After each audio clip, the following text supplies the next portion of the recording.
Hey guys, welcome back to my channel. बहुत बहुत स्वागत है आप लोग को मेरे चैनल यूट्यूब स्टडी 2.0 पे। मैं हूँ दिनेश और आज मैं आप लोग के बीच 1853 का चार्टर अधिनियम लेकर आया हूँ। इससे पहले हम लोग कई चार्टर अधिनियम पढ़ चुके हैं। अगर आप लोग कई चार्टर अधिनियम पढ़ चुके हैं, पिट इंडिया एक्ट पढ़ चुके हैं, रेगुलेटिंग एक्ट पढ़ चुके हैं। अगर आप ये सब नहीं देखे होंगे तो डिस्क्रिप्शन बॉक्स में लिंक दे दूँगा, आप उसे जाके ज़रूर देख लें।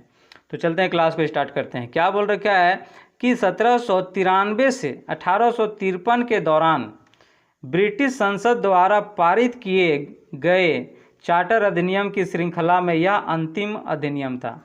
मतलब कि चार्टर अधिनियम कब से लागू हुआ था? तो 1793 से, और ये 1853 में यह चार्टर का अंतिम अधिनियम था। ये चीज़ याद रखेंगे। यह अधिनियम जो था संवैधानिक विकास मतलब कॉन्स्टिट्यूशन डेवलपमेंट की दृष्टि से यह अधिक महत्वपूर्ण था। यह अधिनियम अब क्या महत्वपूर्ण था, इसमें तो ज़्यादा क्वेश्चन आते नहीं हैं, लेकिन जो मुख्य ज़्यादा पूछे जाते हैं वही हम लोग देखेंगे। इसमें जो है कि पहली बार गवर्नर जनरल की परिषद के विधायी एवं प्रशासनिक कार्यों को अलग कर दिया गया। मतलब कि पहले गवर्नर जनरल के जो परिषद में विधायी एवं प्रशासनिक कार्यों को एक ही जन काम करता था, अब यहाँ से क्या किया, अलग कर दिया गया था। तो ये चीज़ याद रखेंगे कि विधायी एवं प्रशासनिक कार्यों को अलग कब किया गया था? तो 1853 के चार्टर अधिनियम में किया गया था। इस चीज़ याद रखेंगे, 1853 के चार्टर अधिनियम में किया गया था और यह चार्टर अधिनियम का अंतिम अधिनियम था। और इसमें क्या हो गया था कि भारतीय सिविल सेवा परीक्षा में भारतीय लोगों के लिए भी खोल दिया गया और खुली प्रतियोगिता के माध्यम से इस सेवाओं में प्रवेश किया जाए। पहले क्या होता था, जैसे कि सिविल सेवा परीक्षा में वो सिर्फ ईस्ट इंडिया कंपनी के लोग ही इसमें हिस्सेदारी बन सकते थे। लेकिन अब क्या हुआ कि भारतीय के लोगों को भी जगह देने लगा और इसमें खुले प्रतियोगिता मतलब कि जो एग्ज़ाम लिया जाने लगा और उसमें जो अव्वल आएंगे उसी को सेवा में प्रवेश किया जाने लगा। ये चीज़ याद रखेंगे। अब इसमें तो मुख्य दो ही बातें थे, लेकिन इसमें जो है एक मुख्य बातें जो था वो हम लोग देखेंगे वुड डिस्पैच। ये वुड डिस्पैच जो है ये मुख्य अधिकतर क्वेश्चन 1853 के चार्टर अधिनियम से ज़्यादा क्वेश्चन इसी से आते हैं। तो चार्टर अधिनियम के बाद जो हुआ था 1854 ईस्वी में, वो चीज़ हम लोग इसमें बारे में पढ़ेंगे कि वुड डिस्पैच क्या है। तो वुड डिस्पैच के बारे में हम लोग पढ़ेंगे। क्या बोल रखा है, सर चार्ल्स वुड उस समय, ठीक है, किस समय, 1853 अधिनियम के बाद, है ना, कि सर चार्ल्स वुड उस समय ब्रिटिश इंडिया कंपनी के बोर्ड ऑफ कंट्रोल के अध्यक्ष थे। ठीक है, कौन थे बोर्ड ऑफ कंट्रोल के अध्यक्ष? कौन थे? तो सर चार्ल्स वुड। इसी के नाम से वुड डिस्पैच पढ़ा है। इसी याद रखेंगे, आगे हम लोग पढ़ेंगे। इन्होंने क्या किया था, भारत की आगामी शिक्षा के लिए मतलब आने वाले शिक्षा के लिए एक विस्तृत योजना बनाया। ठीक है, और भारत के तत्कालीन गवर्नर जनरल जो भारत के जो तत्कालीन गवर्नर जनरल जो फिलहाल में जो गवर्नर जनरल थे वो कौन थे? लॉर्ड डलहौजी को 1854 ईस्वी में अपना सुझाव पत्र भेज दिया। तो याद रखेंगे कि 1854 में भारत के गवर्नर जनरल कौन था? तो लॉर्ड डलहौजी थे। ठीक है, 1854 में इसे क्या किया, घोषणा पत्र भेज दिया अपना, कौन?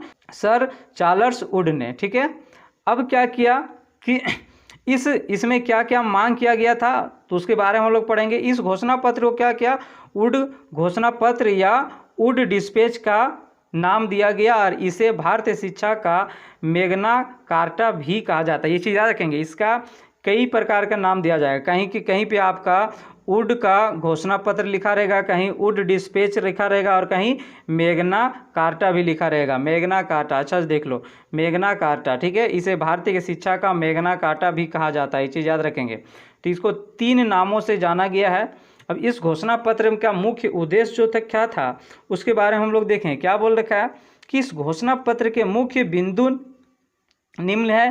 क्या बोल रखा है कि इस घोषणा पत्र में कहा गया कि सरकार का उद्देश्य पश्चात शिक्षा के बढ़ावा देना है, परंतु इसके साथ साथ भारतीय भाषाओं को भी बढ़ावा दिया जाएगा, ऐसा उसने उस घोषणा पत्र में लिख दिया, क्या बोला कि जैसे कि पाश्चात्य का शिक्षा को बढ़ावा देना था, मतलब कि पश्चिमी तौर के शिक्षाओं को भारत में लाना था। लेकिन बोला क्या गया, उस शिक्षा के साथ साथ भारतीय भाषाओं को भी बढ़ावा दिया जाना चाहिए। और इस घोषणा पत्र के अनुसार लंदन विश्वविद्यालय के प्रारूप कोलकाता, मुंबई और मद्रास में एकक विश्वविद्यालय की स्थापना की जाएगी।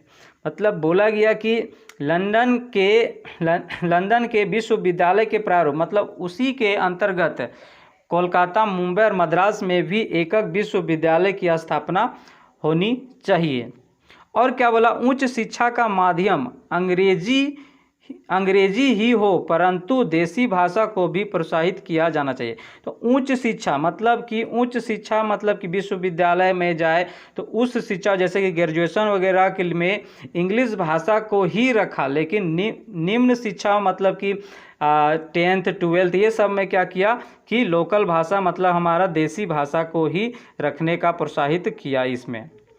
अब सरकारी संस्थाओं ने दी जाने वाली शिक्षा धर्मनिरपेक्ष होगी।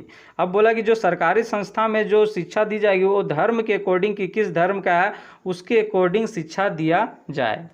उसके बाद क्या बोला है, 5वां, कि शिक्षा क्षेत्र में निजी प्रयत्नों का प्रोत्साहित करने के लिए, मतलब कि शिक्षा को, मतलब कि आसपास के शिक्षा को प्रोत्साहित करने के लिए एक अनुदान सहायता, जिसे हम लोग ग्रांट इन एड, ठीक है, की परिषद चलाने की सिफारिश की गई। ये इंपॉर्टेंट है, इसकी याद रखेंगे कि शिक्षा क्षेत्र में निजी प्रयत्नों को प्रोत्साहित करने के लिए एक अनुदान सहायता खोला गया, एक समिति बनाई गई जिसका नाम क्या था, ग्रांट इन एड पद्धति चलाने की सिफारिश की गई। अब इससे क्वेश्चन आया था, इसीलिए मैं ज़्यादातर इसमें जोर डाला हूँ कि इसमें एक यूपीएससी में क्वेश्चन आया था 2018 में। जैसे कैसे क्वेश्चन था, ध्यान से देखेंगे। क्या बोला है कि वुड डिस्पैच के बारे में निम्नलिखित में कौन सा कथन सत्य है। अब यहाँ सत्य आपको चुनना था कि वुड डिस्पैच के बारे में कौन सा कथन सत्य है। पहला क्या बोल रखा है कि सहायता अनुदान व्यवस्था ग्रांट्स इन एड शुरू की गई।